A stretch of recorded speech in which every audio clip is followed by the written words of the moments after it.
In November last year, we traveled to Kitgum district in northern Uganda to assess the condition of nodding syndrome patients. The disease has afflicted many children in Kitgum and Padel districts. Little is known about the cause, but it has left many of the victims physically and mentally disabled. Last year, we found 20-year-old Gloria Ngwech crippled by the disease. She was under the care of her 54-year-old grandmother, Santina Amato.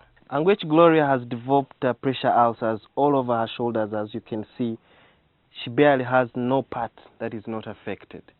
And this is because she spends most of the time lying on this hard surface that you can see without a mattress. And her grandmother is left with one choice: to lock her inside the house whenever she's going to the garden.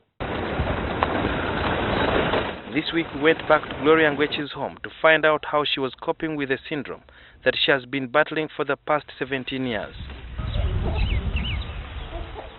We got to a home that had no sign of life, save for a burnt-out campfire in the middle of the compound.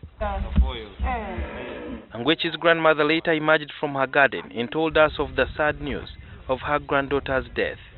Ngwech died on the 7th of January this year.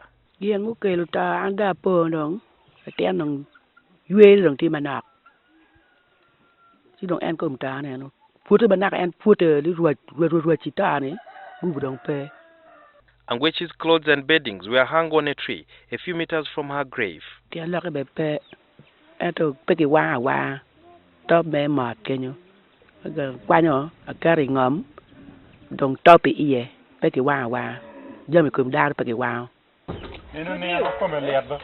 Miranda Bagenda is a nutritionist who was touched by Ngwech's plight after watching the story NTV aired last year. She tagged along with us to assess her needs and offer her support. My heart was like, is this still happening in Uganda?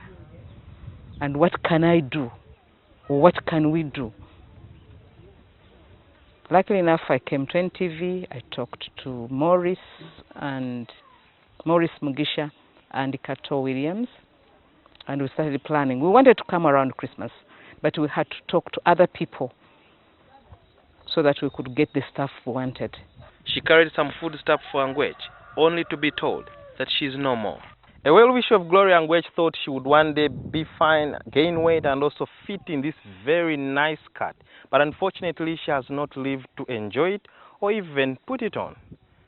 It's not going to be stashed away like some of these pieces of rags and clothes that you've seen hanging here that she used to wear and also sleep on when she was still alive.